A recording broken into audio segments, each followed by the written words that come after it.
Dès sa naissance, l'homme est exposé au danger et il réagit par la peur. Sans la peur, l'homme ne vivrait pas longtemps. La peur régit notre vie. Peur des guerres, du terrorisme, de l'insécurité. De l'inquiétude légère à l'attaque de panique, la peur se manifeste sous différentes formes. Mais nos peurs sont-elles toutes justifiées? À partir de quand la peur devient-elle pathologique? La peur maladive, la peur pathologique, c'est la peur qui ne me donne pas le choix. Les troubles anxieux perturbent le quotidien jusqu'à le rendre parfois insurmontable. Ils touchent un nombre croissant de personnes en France comme en Allemagne. On estime à 15% le nombre d'adultes présentant des troubles anxieux. Quelles sont les thérapies existantes et les dernières pistes actuellement à l'étude? Les patients anxieux peuvent-ils eux-mêmes combattre leurs troubles?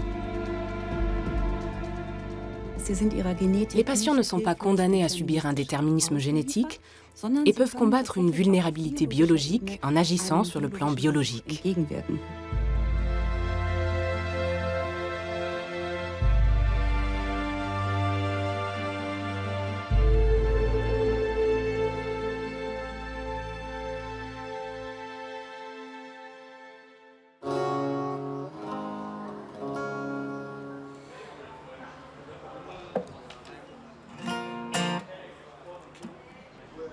Trèves en Allemagne. Dernier réglage son pour Nicolas Müller. Aujourd'hui âgé de 37 ans, le musicien débute sa carrière en 2002 sur les scènes de la région. Avec son groupe Jupiter Jones, il multiplie les concerts et remporte plusieurs prix musicaux.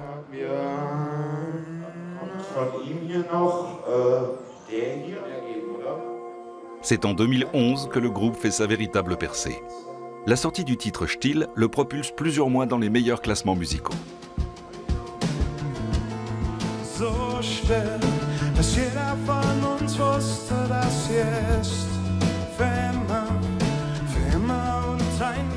Auréolé d'un succès national, il décroche le prestigieux prix musical allemand Echo et se destine à une carrière prometteuse.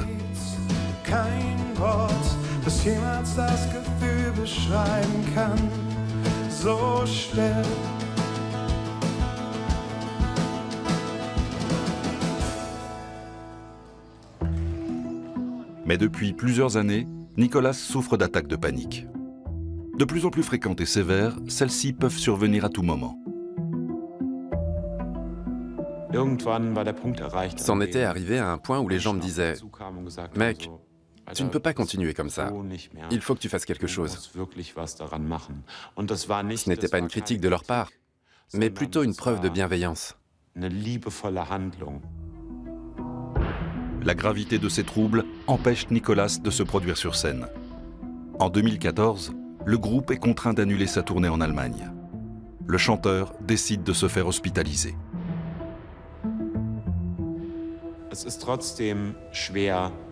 C'est difficile d'assumer une telle décision, parce que décider d'aller dans ce type d'établissement, c'est comme faire un aveu d'échec. C'est une manière de reconnaître ouvertement qu'on ne s'en sort plus, qu'on n'en peut plus.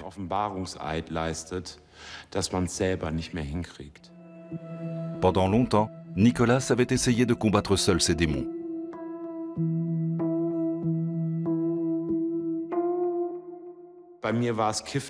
Je fumais des joints et je m'empiffrais. J'ai atteint les 150 kilos et je me sentais encore plus mal.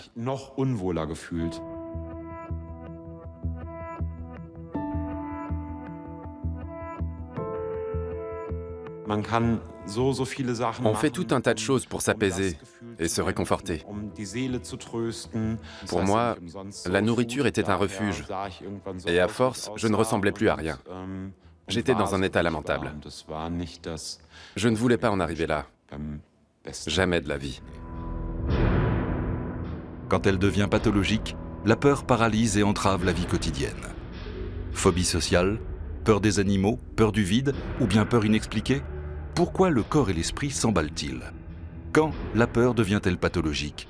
Et comment survient-elle?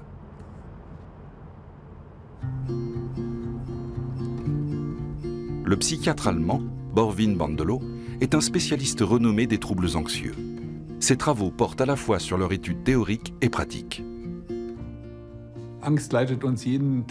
La peur guide notre quotidien. Si l'homme n'éprouvait pas de peur, il ne vivrait pas longtemps. La peur régit notre vie. Sur la route, par exemple. Quand nous circulons à vélo et que nous veillons à ne pas nous faire renverser par un camion, c'est grâce à la peur. C'est elle qui nous protège.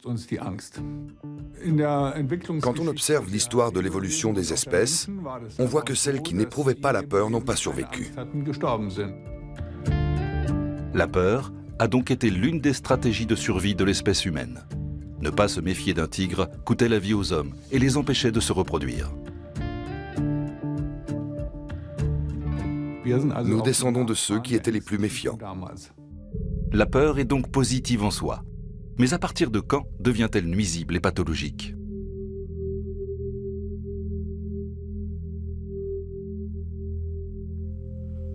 Spécialiste renommé des troubles anxieux, le psychiatre Christophe André travaille au centre hospitalier Sainte-Anne à Paris.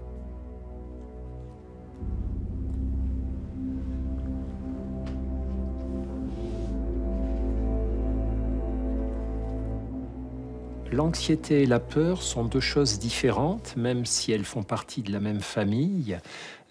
L'anxiété, c'est l'anticipation de la peur. Dans l'anxiété, le danger n'est pas encore là, mais on pense qu'il approche ou on imagine que le danger pourrait arriver, mais il n'est pas là. La peur maladive, la peur pathologique, c'est la peur qui ne me donne pas le choix, qui va transformer ma vision du monde et je vais être incapable de pouvoir la calmer, je vais être obligé de lui obéir, de partir, de fuir, ou je vais être paralysé. Ça, c'est la peur excessive. Le cerveau comporte plusieurs zones impliquées dans le traitement de la peur. L'amygdale, en forme d'amande, est la plus ancienne. Son action rapide permet de déclencher nos réflexes de fuite et de défense. Le cortex préfrontal et l'hippocampe permettent l'évaluation d'une situation. Ces deux zones travaillent de façon plus analytique, mais aussi plus lente.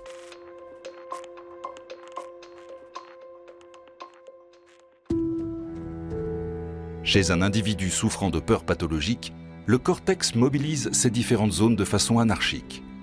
Une crise d'angoisse survient brusquement, sans cause concrète, et engendre plusieurs symptômes. Accélération du rythme cardiaque, tremblement, souffle coupé, transpiration, vertige, peur de mourir. Il fallait sans cesse appeler le SAMU. Les médecins me bardaient d'électrodes pour mesurer mon rythme cardiaque, ma tension, me faire un électrocardiogramme. Et quand ils avaient un doute, ils m'embarquaient et je me retrouvais aux urgences.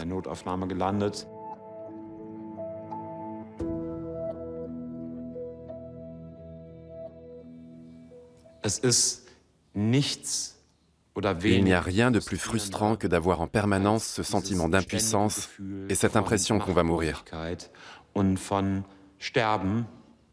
Et ensuite de s'entendre dire « vous n'avez rien ». Et là, on se sent tellement minable. Parce que sur le coup, on a vraiment l'impression d'être fou, alors qu'on ne l'est pas.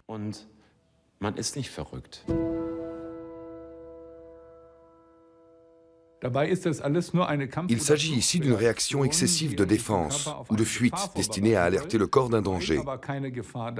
Il n'y a pas de danger, mais les gens pensent que leur dernière heure est arrivée. C'est comme s'ils stationnaient sur le parking d'un supermarché et que les airbags de leur voiture se déclenchaient alors qu'aucun accident n'a eu lieu. À l'Institut de psychologie de l'Université de Berlin, les psychologues sont formés à l'étude clinique et au traitement des troubles anxieux. En Europe, les troubles anxieux affectent une proportion inquiétante de la population.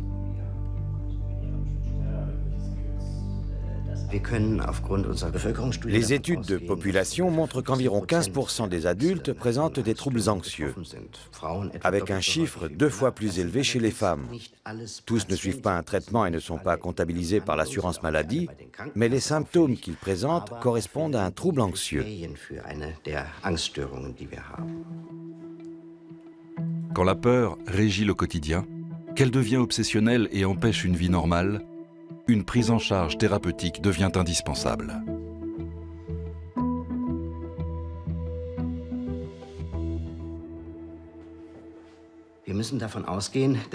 On sait que certaines personnes parviennent à trouver elles-mêmes les clés pour surmonter leurs angoisses, mais d'autres n'y arrivent pas.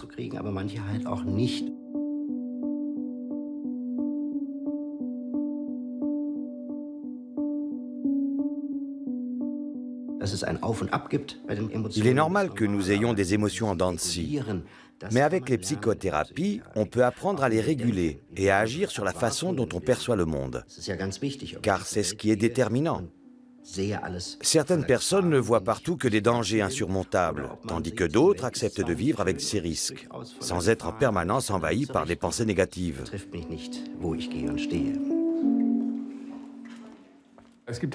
Il existe différents types de peurs pathologiques. Les plus courantes sont les phobies simples, comme par exemple la peur des araignées. Mais les gens ne font pas de thérapie pour ça, ils arrivent à faire face. La phobie sociale est aussi très fréquente. Elle concerne les gens qui, dans une situation donnée, éprouvent de l'anxiété à l'idée d'être critiqués par les autres. Et puis il y a également le trouble anxieux généralisé, qui est un peu moins fréquent. Les gens qui en sont atteints ont peur de tous les dangers réels auxquels ils pourraient être confrontés, comme par exemple un accident de voiture ou une maladie. Depuis 20 ans, Diana Reuscher souffre d'attaques de panique, un des troubles anxieux les plus fréquents et les plus dangereux. Dans les premiers temps, la maladie ne constituait pas encore de réel handicap. Au début, ça allait encore parce que les crises n'étaient pas fréquentes. Les angoisses étaient toujours plus ou moins là, mais ne m'empêchaient pas de vivre. Puis ça a empiré. C'est au bout de 3 ou 4 ans que j'ai cherché à me faire aider. Mais la psychologue n'abordait jamais vraiment le problème, et j'ai fini par arrêter la thérapie parce que ça ne m'apportait rien du tout. Et puis il y a 6 ans, j'ai suivi une cure. J'y suis restée 4 semaines et une fois rentrée chez moi, je n'ai plus du tout eu de crise pendant 1 an. Mais par la suite, elles sont réapparues et sont devenues de plus en plus handicapantes.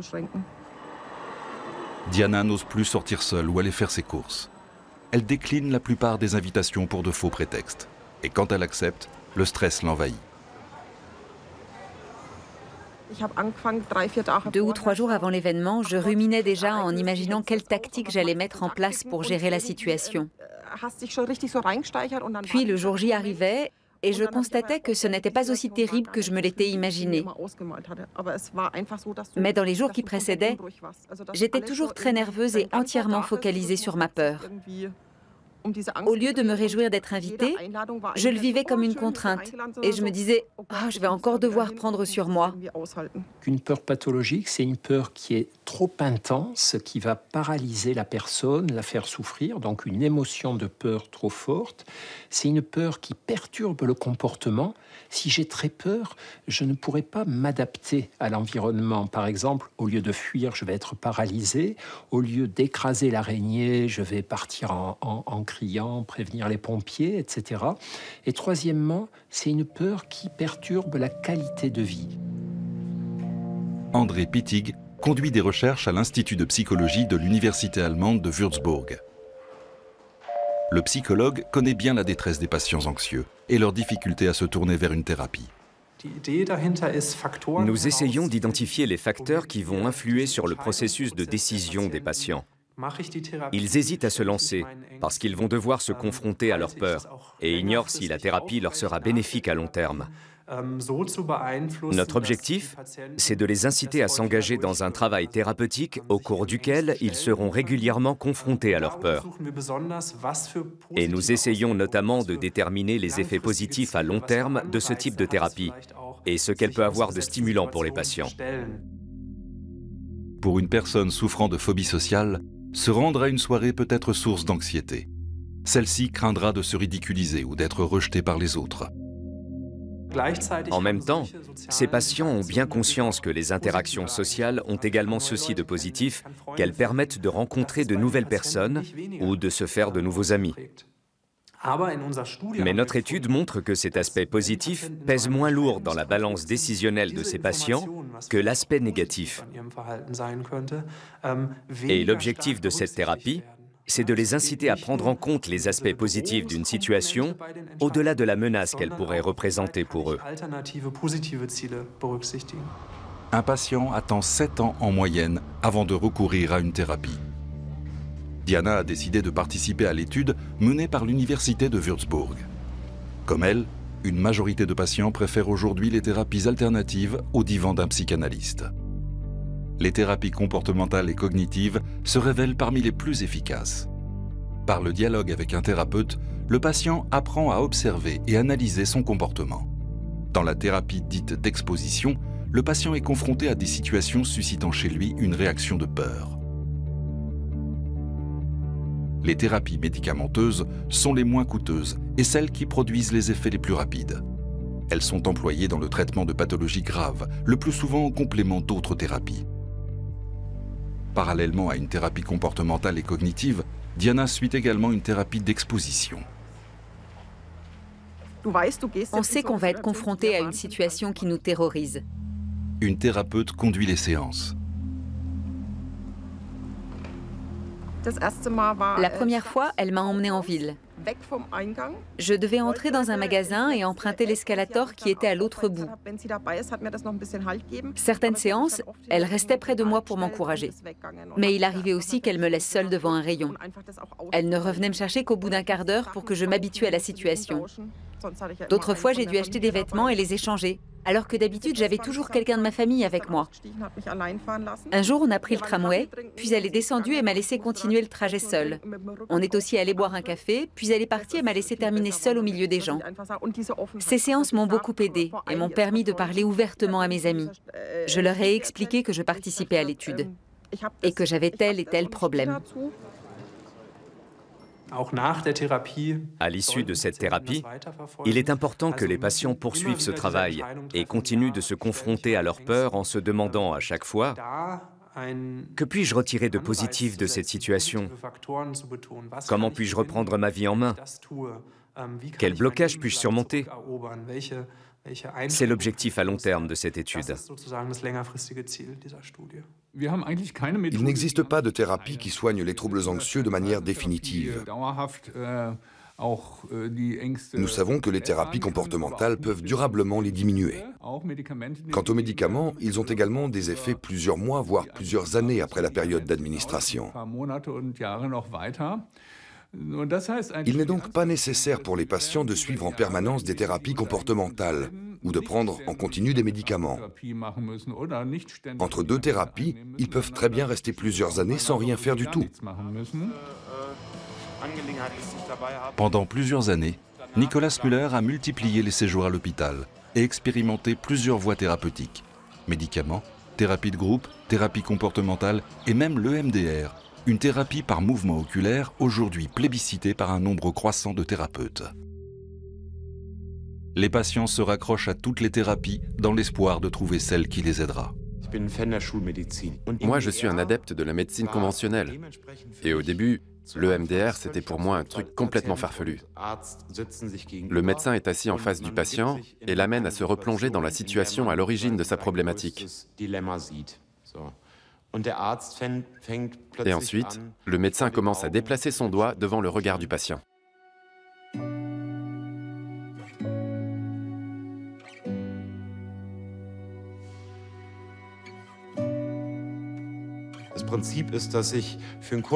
En temps normal, les deux hémisphères du cerveau travaillent chacun de leur côté, mais rarement ensemble. Et le principe de cette technique, c'est de les reconnecter pendant quelques secondes, de façon à effacer le moment traumatique. Mais sur le coup, ça fait un drôle d'effet quand ton thérapeute qui a été formé à l'école freudienne ou jungienne et en qui tu as toute confiance se met soudain à faire ce mouvement de va-et-vient. Moi, ça m'a énormément aidé. Un processus que nombre de spécialistes ne s'expliquent pas. Mais parfois, l'effet placebo peut aussi aider. À Würzburg, les chercheurs de l'Institut de psychologie recourent aux technologies les plus récentes. Dans un ancien gymnase réaménagé en laboratoire de réalité virtuelle, les scientifiques mesurent les réactions de peur de patients anxieux et de sujets sains.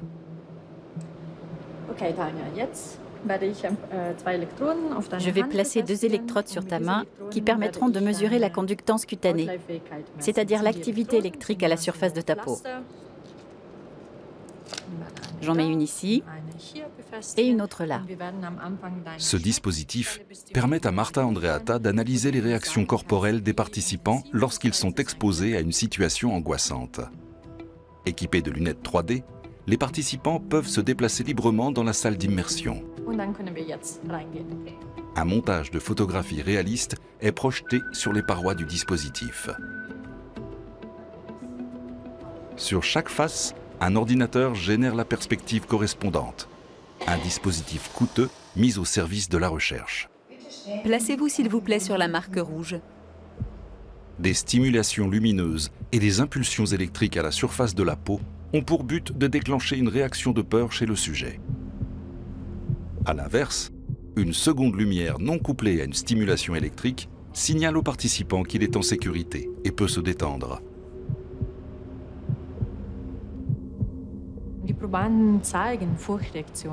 Les participants manifestent des réactions de peur. On le voit par exemple à la quantité de sueur sécrétée à la surface de leur peau. Cette mesure est pour nous un indicateur du degré de peur ressenti.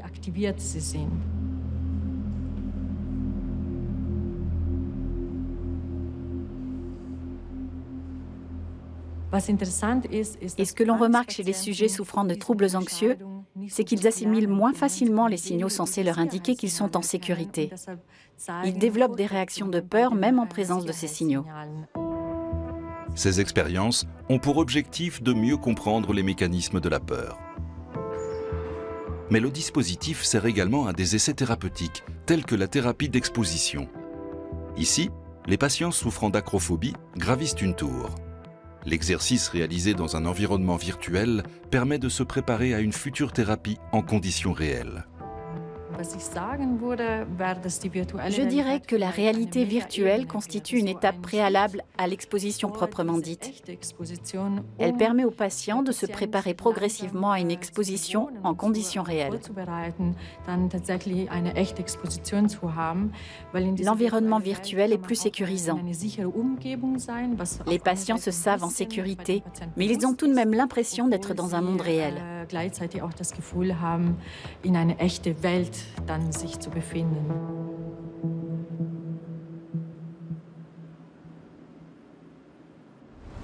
En France, les troubles anxieux touchent également une part toujours plus importante de la population. Pour les chercheurs, l'enjeu est de taille. À Paris, des applications destinées à l'univers virtuel sont actuellement développées. David Naon dirige le laboratoire d'immersion virtuelle chez Dassault Systèmes. Les applications conçues ici sont principalement destinées au domaine médical. Cette modélisation en 3D du cœur d'un patient permet une planification précise du déroulement de l'intervention chirurgicale. Le risque opératoire peut ainsi être réduit. Les chercheurs travaillent également à la modélisation du cerveau. Le cerveau est un organe très compliqué, sur lequel on a besoin d'apprendre beaucoup de choses. Et on espère bien que ce même type de technologie va nous permettre de faire les simulations qui vont bien pour trouver les pathologies, pour faire avancer la recherche aussi globalement. Parallèlement à ces travaux, les ingénieurs ont déjà mis au point le prototype du Dream Sketcher, un outil de création de dessins virtuels. C'est que je peux voir mon corps. Donc là, si on voit ce que je vois mon propre corps, mes propres mains, mes propres jambes. Je peux aussi voir des éléments de mon environnement, comme cette chaise ici, où là, je devine qu'il y a une personne avec une caméra juste là. Équipé d'un moniteur 3D, l'utilisateur se visualise de l'extérieur, sous forme d'avatar modélisé très réaliste.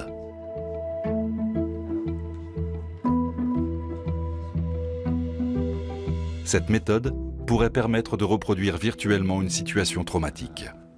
En portant sur lui un regard extérieur, le patient percevrait son comportement de manière différente, ce qui pourrait réduire son niveau d'anxiété.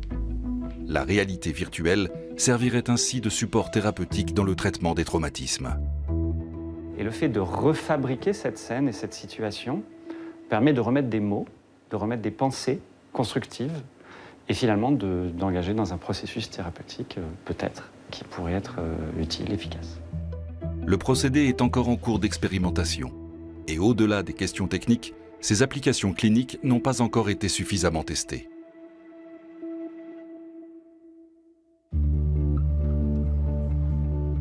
Les chercheurs de l'Institut de physiologie de Münster travaillent eux aussi sur les thérapies du futur. Hans Christian Pape et son équipe de recherche internationale conduisent des travaux sur les différentes formes de peur et de troubles anxieux. Au laboratoire de physiologie, les chercheurs étudient les mécanismes de la peur et son expression comportementale sur des souris. Que ce soit pour les recherches théoriques ou cliniques, l'étude des souris est indispensable. Elle nous aide à comprendre les interactions entre dispositions génétiques, vécu personnel et activité cérébrale. Dans l'histoire de l'évolution, la peur a conditionné très tôt la survie des espèces. Elle protège des mauvaises rencontres et des situations dangereuses. Ces mécanismes sont similaires chez l'homme et la souris. Sur le plan génétique, comme sur le plan cérébral, les processus de peur sont très semblables chez l'homme et la souris, ce qui facilite la transposition des résultats entre les études qui sont conduites chez l'homme et celles menées chez la souris. Par ailleurs, plus de 90% des gènes de l'homme et de la souris sont identiques. Mais 90% seulement. Sinon, les souris seraient des hommes et les hommes seraient des souris. Pour leurs recherches, les neurobiologistes recourent à des microscopes à balayage laser et plusieurs techniques d'exploration électrophysiologique. Ils étudient ici les interactions entre les gènes et le cerveau. Nous tentons de déterminer comment certains gènes et variantes génétiques augmentent le risque de développer des peurs pathologiques. Les scientifiques étudient un messager du cerveau appelé neuropeptide S. Ce composé chimique est présent à la fois chez l'homme et la souris. Les variations génétiques influent sur le degré de risque de développer un trouble anxieux ou une attaque de panique. Le neuropeptide S est couplé à un récepteur. Le problème, c'est que les variations génétiques du récepteur du neuropeptide S sont spécifiques à l'être humain. Ces variations détectées chez l'être humain n'ont été trouvées chez aucune autre espèce. Et étant donné qu'en recherche fondamentale, nous travaillons sur des souris, nous n'avions pas la possibilité de comparer entre elles les deux variations du récepteur spécifiques à l'homme. Grâce à la technique du CRISPR-Cas, qui permet de modifier le génome, les scientifiques ont procédé à des modifications ciblées du gène associé au récepteur du neuropeptide S. Nous avons modifié un minuscule élément de ce gène qu'on appelle nucléotide, ce qui nous a permis d'obtenir chez la souris une variation de ce gène qu'on ne trouve normalement que chez l'homme. Les chercheurs peuvent ainsi comparer deux modèles de souris. Des souris sauvages, telles qu'on les trouve en milieu naturel, et des souris génétiquement modifiées porteuses d'une variation du récepteur du neuropeptide S. Les chercheurs peuvent ainsi étudier de quelle manière les différentes variations génétiques du récepteur modifient les réactions de peur. En plaçant les souris dans un espace ouvert, ils constatent que les plus anxieuses se rapprochent des bords, tandis que les moins peureuses s'aventurent au centre. Les résultats obtenus ici servent ensuite à mener d'autres recherches sur l'homme. Les résultats des études, conduites sur les souris, sont comparés à des milliers de données recueillies sur des sujets en bonne santé et sur des patients souffrant de troubles anxieux. Celles-ci sont traitées et analysées à l'aide d'algorithmes. Les ordinateurs tirent des principes de cet ensemble de données complexes. Et c'est à partir des résultats de ces principes que nous pouvons établir une approche thérapeutique spécifique adaptée à chaque patient. Une fois le traitement terminé, nous intégrons les résultats dans des algorithmes afin de les optimiser et de mettre en place une thérapie de plus en plus personnalisée. À l'Institut de psychologie de l'Université de Würzburg, le professeur Paul Paoli s'intéresse à une forme spécifique des troubles anxieux, les phobies. Ses recherches portent notamment sur l'agoraphobie, la peur des lieux publics, de la foule et des grands espaces. Parmi ses expérimentations, le chercheur a essayé d'appliquer à l'homme le test en espace ouvert d'abord effectué sur des souris.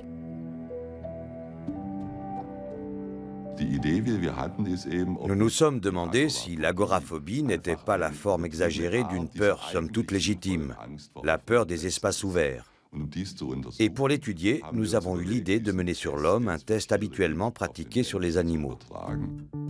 Lors de l'expérience, un terrain de football entouré d'arbres sert d'espace ouvert. Nous avons demandé à des patients agoraphobes et à des sujets sains de se déplacer pendant 15 minutes sur le terrain. Et nous avons observé leur comportement au moyen d'un GPS. Et il était intéressant de constater que ces comportements différaient énormément d'une personne à l'autre. Certains se rendaient assez rapidement au centre, tandis que d'autres restaient très longtemps à la périphérie. Les sujets anxieux mettent un certain temps à se déplacer vers le centre, voire l'évitent totalement. Les sujets sains, représentés par le tracé rouge, occupent l'ensemble du terrain. Nous pouvons clairement établir une analogie entre ces tests et ceux conduits sur les animaux. Et cela confirme notre idée selon laquelle les peurs pathologiques sont l'expression exagérée d'une réaction biologique naturelle. C'est ce dysfonctionnement qui contribue au développement de troubles anxieux. Lors d'une seconde série d'essais dans le centre-ville de Würzburg, les personnes agoraphobes évitaient de traverser la place du marché. De même, celles qui n'étaient pas encore atteintes de troubles anxieux, mais présentaient un risque d'en développer, préféraient elles aussi faire un détour. Pourra-t-on un jour déceler à temps un trouble anxieux chez une personne à risque avant qu'il ne survienne?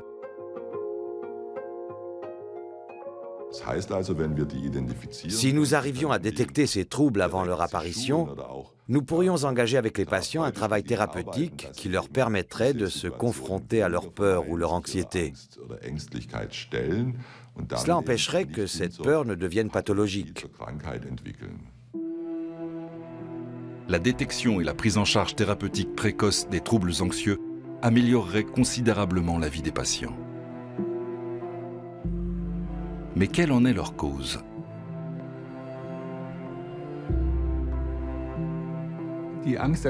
Certains troubles anxieux apparaissent sans aucun facteur déclenchant. Une attaque de panique peut très bien surgir de nulle part.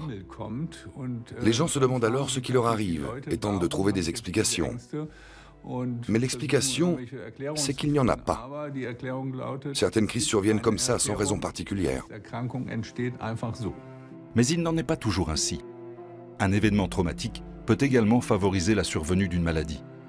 À l'âge de 24 ans, Nicolas Müller a perdu sa mère et sa grand-mère.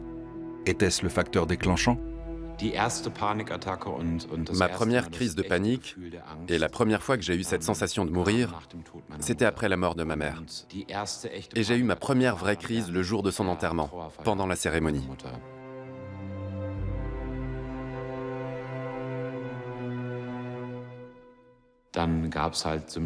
J'ai eu plusieurs symptômes. Le cœur qui s'emballe, des douleurs, une énorme peur de mourir.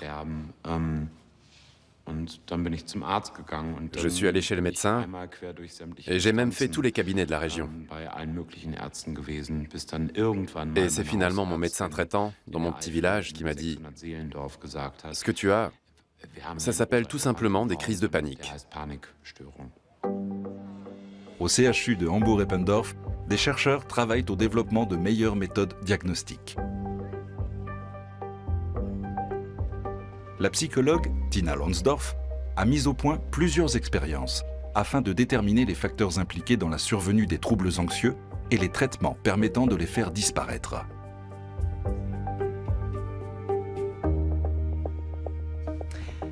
Vous pouvez maintenant vous placer devant l'écran. Dans cette expérience, les chercheurs créent artificiellement des situations de peur. Un ordinateur enregistre les réactions du corps mesurées au moyen d'électrodes. Par exemple, le clignement des yeux, un mouvement réflexe que l'homme ne peut empêcher.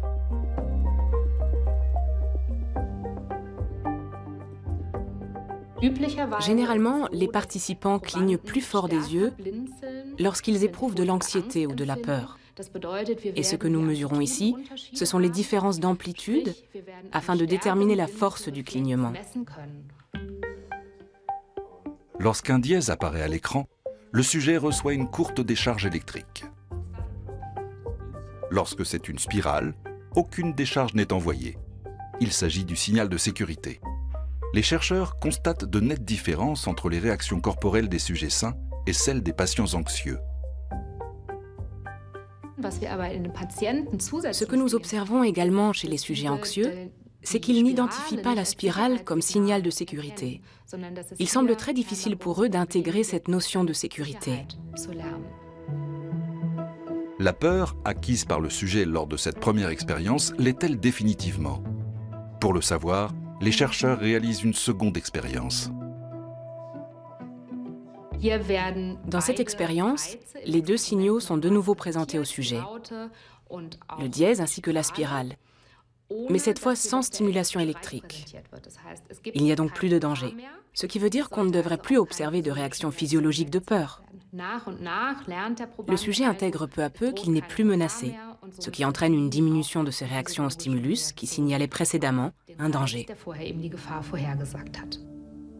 Résultat, les sujets anxieux se montrent plus méfiants et ont besoin de nombreuses répétitions du signal avant d'être sécurisés. Les scientifiques poursuivent leurs expériences au moyen d'examens IRM. Ils cherchent à savoir si les sujets ayant subi des traumatismes, tels qu'un accident ou un deuil, se distinguent d'autres sujets n'ayant pas subi de traumatisme. À quel endroit de notre génome l'anxiété s'inscrit-elle? Et quelles zones du cerveau sont les plus activées? Nous observons ici l'activation des zones du cerveau impliquées dans les processus de peur et nous regardons s'il existe des différences entre les deux groupes de sujets. Les participants à l'étude ont été conviés 2 fois à l'Institut à 6 mois d'intervalle. Lors du second entretien, ils devaient relater des expériences positives ou négatives vécues au cours de cette période. Nous observons les modifications qui sont intervenues entre la première phase d'enquête, où les sujets se sont prêtés une première fois à l'expérience, et la seconde, où ils renouvellent l'expérience. Et de cette façon, nous pouvons voir de quelle manière le vécu modifie l'activité cérébrale. Ce que l'on observe fréquemment chez les patients pour lesquels des symptômes réapparaissent, c'est qu'ils ont vécu des expériences négatives au cours de la période précédant la réapparition des symptômes. Et ici, nous voyons quelles régions du cerveau sont impliquées. Des expériences traumatiques peuvent-elles déclencher des crises de panique? Une question à laquelle les chercheurs tentent encore de répondre. Certaines thérapies sont en revanche déjà bien connues. Parmi elles, la thérapie de groupe. Les thérapies de groupe, elles sont très importantes pour les patients qui ont peur, d'abord parce qu'ils ont moins honte. Ils voient qu'il y a d'autres personnes qui ont des peurs et ils se sentent moins inférieurs, moins dévalorisés. Ensuite, ça leur permet de se soutenir, c'est ce qu'on appelle le soutien social, ils s'encouragent, ils s'entraident. Et puis ça leur permet de voir aussi comment font les autres. C'est ce qu'on appelle l'apprentissage vicariant, c'est l'apprentissage par imitation de modèles. Les thérapies de groupe peuvent être proposées à l'hôpital ou en cabinet. Nicolas Müller a déjà pris part à plusieurs d'entre elles. La première thérapie de groupe que j'ai faite a été un désastre. Elle se passait dans un hôpital qui ne disposait malheureusement pas des moyens adaptés à la prise en charge de tous les participants. On devait être 50 ou 60, alors que le principe de la thérapie de groupe, c'est que chacun expose ses problèmes. Et c'est en se soutenant mutuellement qu'on essaie de les résoudre. Mais Nicolas a aussi eu de bonnes expériences. Lorsque la peur empêche d'aller au contact des autres, elle conduit à l'isolement. Les phobies sociales comptent parmi les troubles anxieux les plus graves et les plus répandus. Pour traiter ces pathologies, l'Association allemande des troubles anxieux propose un espace d'échange où les patients s'aident mutuellement. L'échange d'expériences en petits groupes semble porter ses fruits.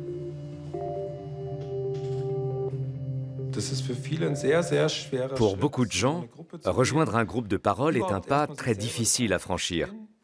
Car cela consiste d'abord à reconnaître qu'on a un problème. Et les gens appréhendent de rejoindre un groupe parce qu'ils vont se retrouver à parler à des inconnus de problèmes dont ils n'ont même pas osé parler à leur femme ou leur meilleur ami tellement ils ont honte. Et là, ils vont pouvoir en parler ouvertement. Soyez les bienvenus. L'échange entre les participants est ouvert et bienveillant. Ça faisait 15 ans que je n'avais plus d'attaque de panique. Et puis c'est revenu. Quel bénéfice un groupe de parole apporte-t-il comparé au travail avec un thérapeute? On se sent porté, soutenu par le groupe. C'est ce qui est le plus important. Et c'est quelque chose qu'on ne retrouve dans aucune autre forme de thérapie. Les participants se soutiennent mutuellement. Je me souviens que dès la première séance, je me suis dit, ce que je ressens, ils le comprennent tous. Donc ils sauront me sortir de ma situation. Je me suis sentie déchargée d'un poids et j'ai ressenti un immense soulagement. C'est autre chose que d'être assis en face d'un professionnel qui détient un savoir théorique, mais n'a pas une expérience personnelle du problème. Dans leur parcours de vie, les gens passent par plusieurs crises ou échecs. Le groupe a ce rôle de pilier. Il est toujours là pour assurer un soutien bienveillant et aider à traverser les moments compliqués.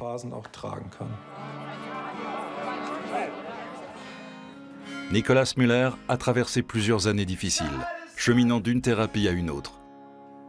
Au plus fort de ces crises, il devait aussi recourir aux médicaments.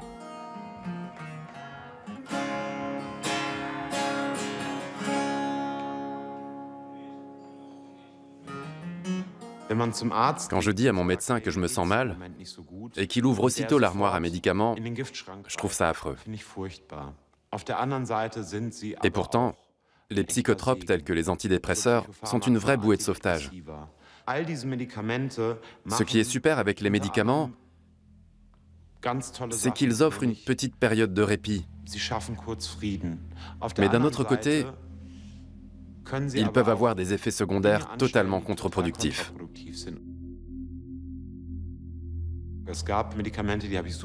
Moi, il y a certains médicaments que je supportais très bien, mais d'autres me faisaient prendre du poids et me rendaient amorphe.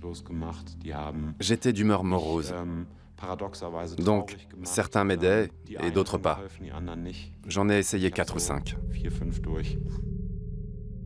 Alors, les médicaments peuvent aider au traitement des troubles anxieux. Par exemple, les benzodiazépines peuvent diminuer l'intensité de la peur. Le problème, c'est qu'on a l'impression que d'abord les gens deviennent dépendants de ces médicaments et ensuite elles entravent les progrès faits par la psychothérapie. Donc, il faut être prudent quand on donne les benzodiazépines, vraiment les donner s'il y a des attaques de panique très fortes.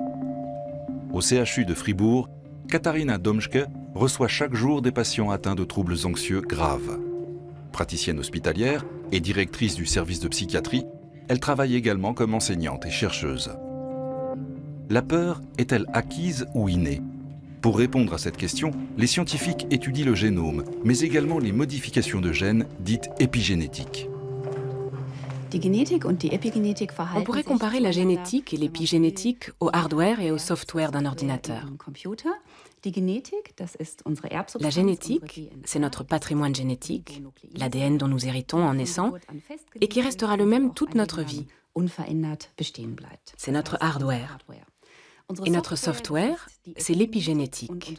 Épi, en grec, signifie au-dessus. L'épigénétique correspond donc aux processus chimiques qui interviennent par-dessus l'ADN. C'est une couche d'information qui se trouve sur l'ADN. Ces processus biochimiques résultent d'un phénomène appelé méthylation de l'ADN, qui active ou désactive les gènes.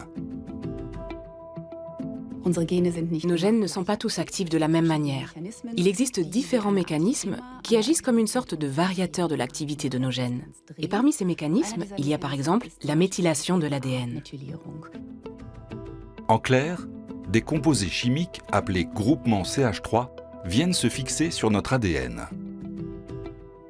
Si cela se produit dans la zone de régulation du gène, son activité est réduite. L'activité de ce gène est diminuée. Il est pour ainsi dire mis en veille.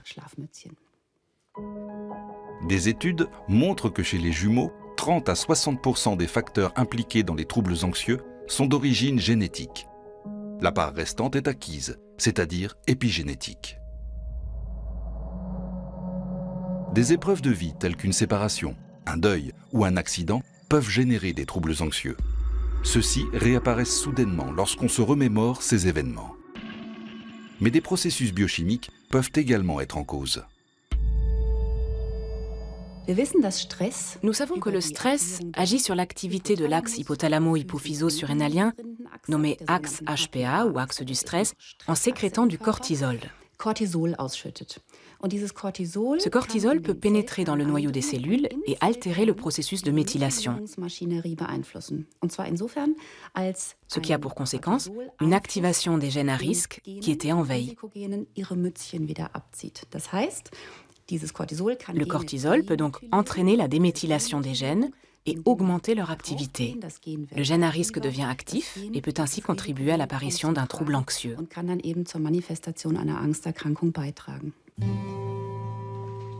Une thérapie peut-elle empêcher ce phénomène et peut-on en mesurer les effets sur le plan biochimique? Lors d'une consultation avec une psychologue, Anna décrit l'une de ses attaques de panique. Je passais en voiture sur un pont et je me suis soudain sentie oppressée. C'était comme si tout se resserrait en moi. Mon cœur battait si vite que je pensais qu'il allait exploser. Et j'avais très peur de perdre le contrôle de ma voiture parce que j'avais une énorme sensation de vertige. Les médecins prescrivent à Anna une thérapie comportementale et cognitive d'exposition d'une durée de 6 semaines. Celle-ci permet une confrontation progressive aux stimulus anxiogènes. Les patients comprennent qu'ils ont une vulnérabilité biologique, les prédisposant à un trouble anxieux. Ils ne sont pas condamnés à subir un déterminisme génétique et peuvent combattre une vulnérabilité biologique en agissant sur le plan biologique.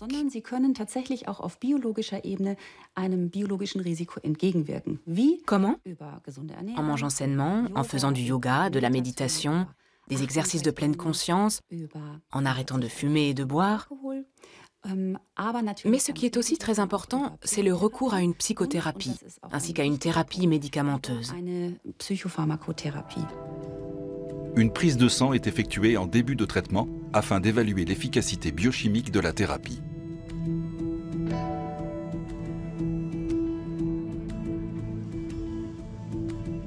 À l'issue des 6 semaines de thérapie, la psychologue évalue avec Anna les bénéfices du traitement. Alors, comment vous sentez-vous depuis notre dernière rencontre? Beaucoup mieux. Il m'arrive encore parfois d'avoir cette sensation d'anxiété qui monte. Et dans ce cas, j'ai toujours un peu peur de refaire une crise. Mais maintenant, je sais bien mieux gérer ces situations. Comment les crises de panique ont-elles évolué au cours des 6 semaines de thérapie? La peur d'avoir peur a-t-elle diminué?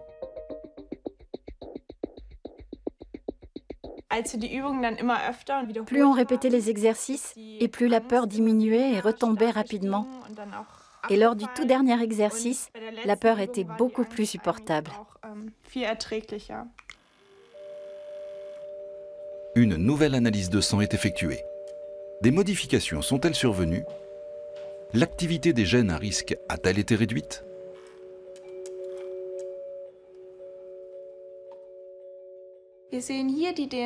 On voit ici les séquences d'ADN du patient avant et après la thérapie. Et sur les parties en jaune, on constate une augmentation de la méthylation de 23 à 41%, ce qui signifie que la thérapie a été bénéfique pour ce patient. Conclusion, la thérapie marche. Et ce que nous avons découvert, c'est que la psychothérapie n'agit pas seulement sur le plan psychique et cognitif, mais aussi sur le noyau des cellules, c'est-à-dire sur le plan biologique, sur le plan épigénétique. Car elle permet, semble-t-il, de remettre en veille les gènes à risque. Et ça, c'est une excellente nouvelle pour tous nos patients.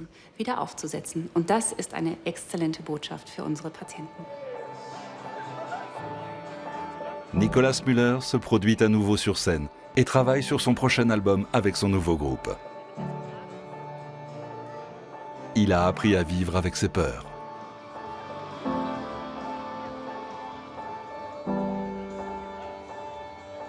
Ich lebe nicht in der Erwartung, Je ne vis pas dans l'espoir que mes peurs disparaissent définitivement, parce que ça conduirait toujours au même sentiment d'échec. J'ai vécu ça plusieurs fois, même après ma thérapie, après avoir quitté mon premier groupe, et à chaque fois que ça allait mieux. Si j'avais pour objectif d'être complètement débarrassé de mes peurs, j'irais de déception en déception, et j'aurais cette impression d'échec permanent. Quand une peur réapparaît aujourd'hui, c'est un peu comme une cicatrice qui gratte, mais ça ne veut pas dire qu'il ne fera pas beau demain. Et ça n'enlève rien au fait que je vais beaucoup mieux.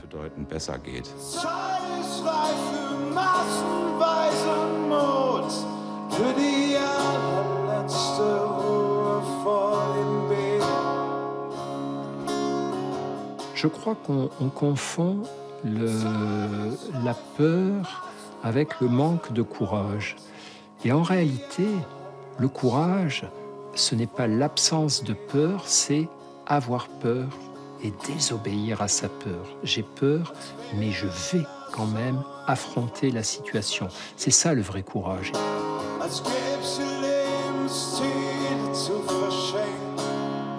On n'a pas besoin de prendre en permanence des médicaments ou de rester toute sa vie allongé sur le divan d'un thérapeute pour combattre ses peurs. Des traitements courts suffisent.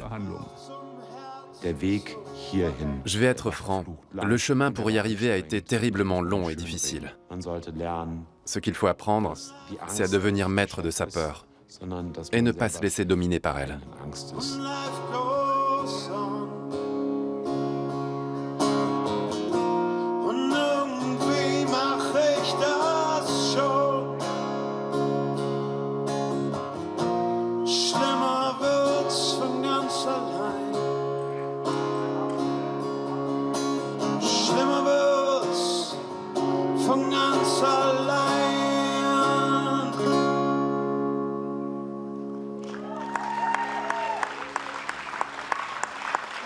Vielen lieben Dank.